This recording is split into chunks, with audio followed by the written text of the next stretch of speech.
Fala galera que já é inscrita no Pautas e Táticas ou que vai se inscrever assim que o vídeo acabar. Nossa análise rápida de hoje é sobre o Santos de Fábio Carille nesse ano de 2024, que está sendo bem diferente, né, para o torcedor santista, enfrentando sua primeira Série B em toda a história, mas que fez um ótimo campeonato paulista, foi o primeiro clube a garantir vaga no mata-mata da competição, chegou até a final com todos os méritos, perdeu, é verdade, mas vale lembrar que o Santos chegou a flertar com o rebaixamento no estadual nas últimas temporadas. Inclusive, nesse ano, pelo mau desempenho no Paulistão de 2023, não disputou nem a Copa do Brasil.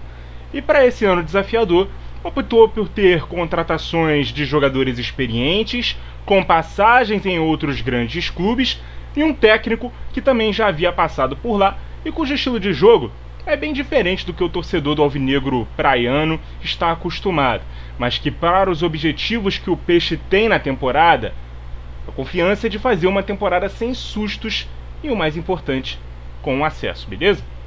Então vamos aqui para o nosso time base, sacar a nossa prancheta e falar sobre as armas que Carille tem para montar esse Santos.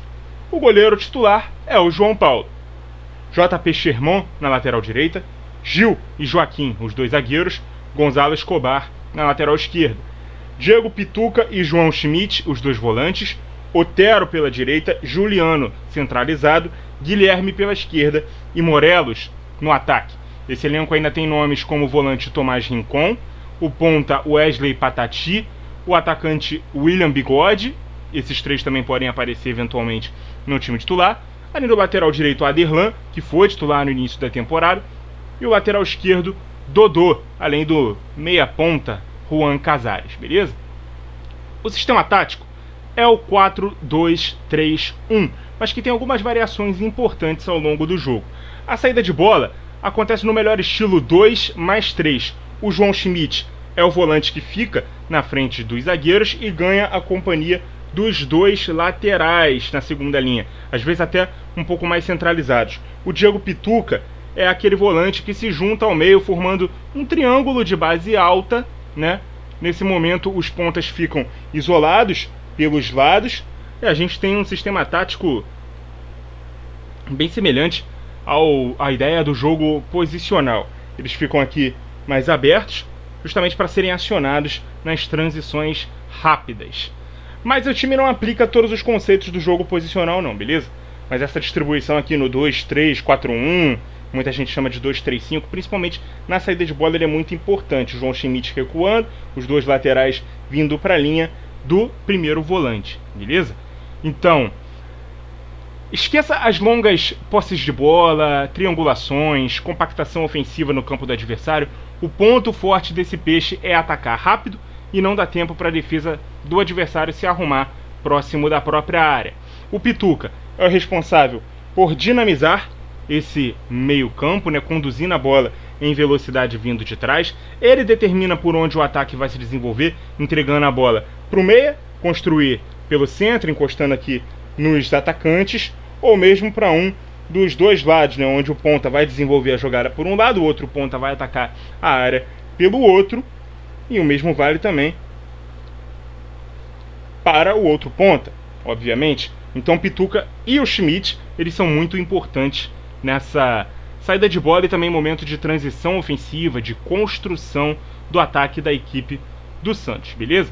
Inclusive no momento mais ofensivo, os dois laterais sobem juntos e empurram os pontas para mais próximos do centroavante. As combinações de jogadas lateral e ponta, com muitas ultrapassagens e trocas de posição, elas são muito importantes na equipe do Santos. Então, há essa troca para ver quem avança para a área e quem corre para a linha de fundo. Nesse momento mais ofensivo, inclusive, é possível ver um dos meio-campistas atacando a área vindo de trás e o outro ganhando a companhia do lateral do lado oposto, ajudando o time a ter mais ocupação de espaço no eventual rebote na entrada da área. Vamos ver na prática isso que a gente está falando. O lateral, por exemplo, se ele vai para a linha de fundo, o ponta vem aqui atacando a área ou ficando na entrada da área. E aí a gente vê esses jogadores aqui se alinhando dessa forma. A gente vê um volante e um lateral na entrada da área, a gente vê um meia na área a gente vê o centroavante encostando do lado da jogada, o ponta do lado oposto fazendo essa diagonal e o ponta do lado da jogada ficando aqui como uma opção de passe na entrada. Mesma coisa pode acontecer ao contrário. Se o ponta for para o fundo, o lateral é que vem por dentro para poder pegar esse rebote. Esses jogadores aqui mais recuados, eles vão fazendo aqui, fechando os espaços numa linha mais recuada, beleza? Com isso, o padrão do ataque do Santos é de ter um jogador na linha de fundo, 4 jogadores na área, 2 jogadores na entrada da área e 3 na primeira linha. Os zagueiros mais um volante, beleza? Normalmente os ataques do Santos são feitos dessa forma. No momento defensivo, o time se organiza da forma como o Carille ficou estereotipado, digamos assim. Sempre visto como um técnico mais defensivo, desde os tempos de Corinthians. Eu prefiro dizer que ele monta boas defesas. É sempre muito raso taxar um técnico como ofensivo ou defensivo, como se ele fosse só uma coisa ou outra, e negligenciasse aquela cuja qual a pecha que é colocada não compete. A marcação, então, do Santos ela é feita no 4-4-2.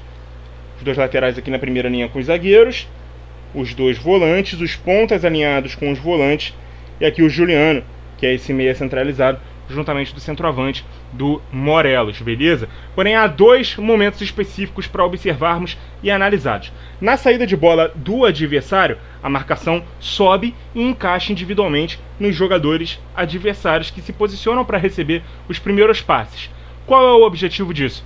Precipitar as ações dos jogadores, forçar o erro, induzir ao chutão, porque o time confia muito na vitória pessoal no jogo aéreo dos seus zagueiros. Então o time ligeiramente avança e aí num chutão, os 2 zagueiros aqui eles conseguem ganhar ou pelo menos disputar a bola no jogo aéreo, juntamente com os atacantes, com os jogadores que vão estar aqui mais avançados, eles que são jogadores bem altos, bem positivos no jogo aéreo, na maioria das vezes conseguem ganhar essas disputas, beleza? Então o time avança, encaixa a marcação na saída de bola do adversário, atacantes nos zagueiros, pontas nos laterais, volantes nos jogadores também que vão iniciar a saída de bola pelo centro, para poder forçar uma saída pelo alto, uma saída mais longa, ou um chutão mesmo para se livrar da bola, ou jogar a bola para uma região menos perigosa, né? No caso, até mais próximo da área do adversário. Isso pode ser perigoso para o Santos, inclusive, que pode se transformar num lançamento longo para um jogador rápido que pode atacar as costas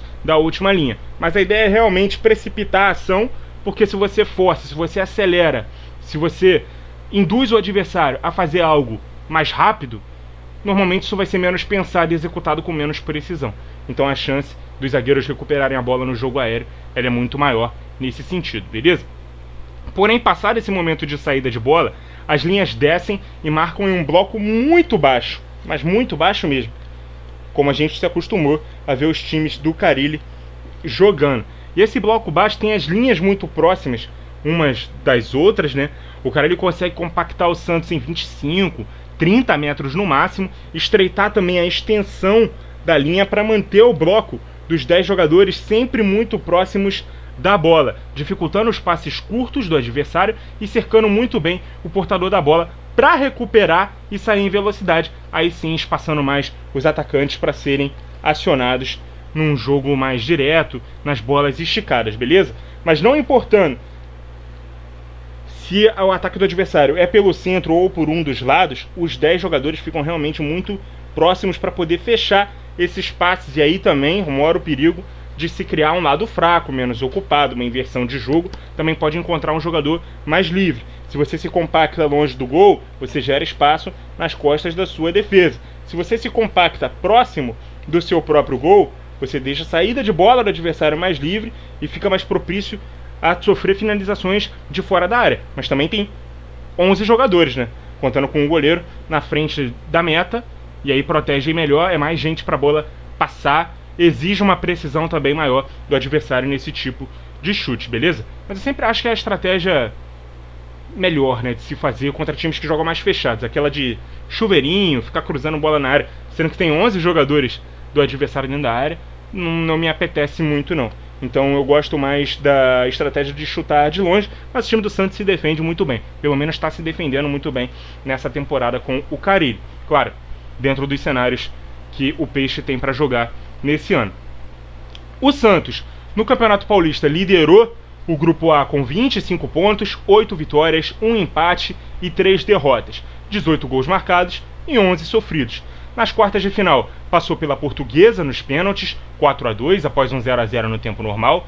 Nas semis, eliminou o Bragantino, jogando na Arena Corinthians lotada, vencendo por 3-1. E na final, venceu o primeiro jogo por 1-0 na Vila e acabou perdendo o jogo de volta para o Palmeiras por 2-0. Mas para quem terminou 2023 tão desmoralizado, sem confiança, esse vice-campeonato significou muito para o clube. E o título seria muito importante para o torcedor.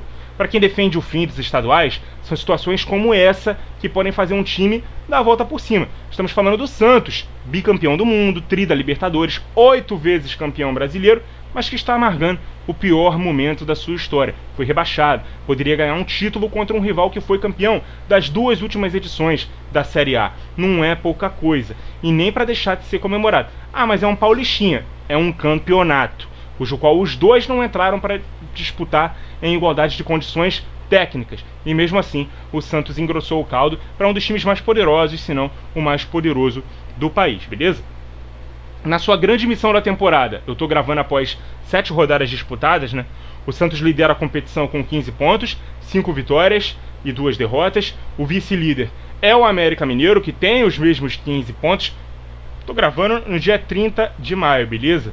Provavelmente mais uma rodada vai ser disputada, ou mais 2 serão disputadas até a data que esse vídeo for pro ar. A gente atualiza nos comentários fixados. Então, tem os mesmos 15 pontos, não, o América Mineiro, até o momento da gravação desse vídeo.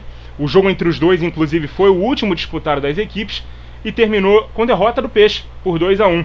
Um jogo polêmico, né, porque o placar foi aberto no momento de lesão do João Paulo, goleiro, que pediu para parar o lance, mas não houve o fair play. O atacante adversário fez o gol e gerou muita discussão. Vou até dar minha opinião sobre esse lance, tá?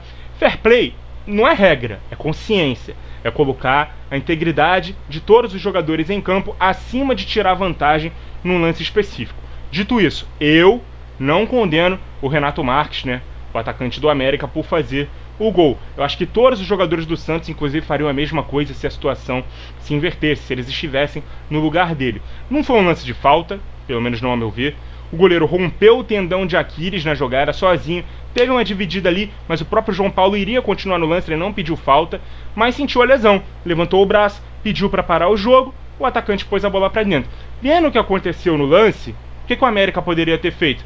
A mesma coisa que o Bielsa fez uma vez num jogo em que ele comandava o Leeds contra o Aston Villa pela 2ª divisão do campeonato inglês, né? Ele pediu pro time deixar a equipe adversária fazer o gol, ou o próprio América poderia fazer o gol contra, né, para compensar a falta de fair play ali no lance. Inclusive dividiu opiniões dentro do próprio elenco do América. Próprias entrevistas pós-jogo a gente viu alguns jogadores concordando, outros discordando, dizendo que eles erraram. Mas eles não fizeram, beleza, não era obrigado a fazer, é um campeonato, era um confronto direto, 2 equipes que estavam na Série A ano passado, têm o mesmo objetivo de voltar para a elite nesse ano. São 3 pontos que poderiam fazer falta no fim da competição. Ninguém é obrigado a fazer fair play. Seria de bom tom? Seria. Seria uma gentileza, um gesto de grandeza competitiva, de bom senso? Seria. Mas se o árbitro não paralisou a partida, pro atendimento pro goleiro, não tem erro no lance. A gente pode discutir se o que ele fez foi legal, se ele seria otário se não fizesse o gol, se o time todo foi egoísta em não devolver o gol para zerar a situação, mas eu acho que é bem fácil julgar de fora, principalmente quando não é o time da gente, né? Os santistas vão reclamar, o torcedor do América vai achar que foi correto. Olhando de fora, eu não condeno o jogador, mas acharia elogiável se ele fizesse o fair play. Pensa se fosse você, o lesionado, pedindo para o jogo parar e o gol acontece. Como você se sentiria? Enfim, o Santos tem totais condições de retornar à Série A, tá jogando bola para isso, tem um elenco experiente que muita gente duvidou que poderia dar caldo, talvez falte um pouco mais de juventude, né, para equilibrar a vitalidade do grupo, e tem um técnico com uma ideia de jogo bem sólida, fora o respeito que o Santos impõe, né, numa competição com tantos adversários que não tem as mesmas condições de montar um time capaz de igualar as condições competitivas do Peixe numa 2ª divisão. Muito obrigado a você que acompanhou o vídeo até aqui, continue ligado no Pautas e Táticas, e até a próxima!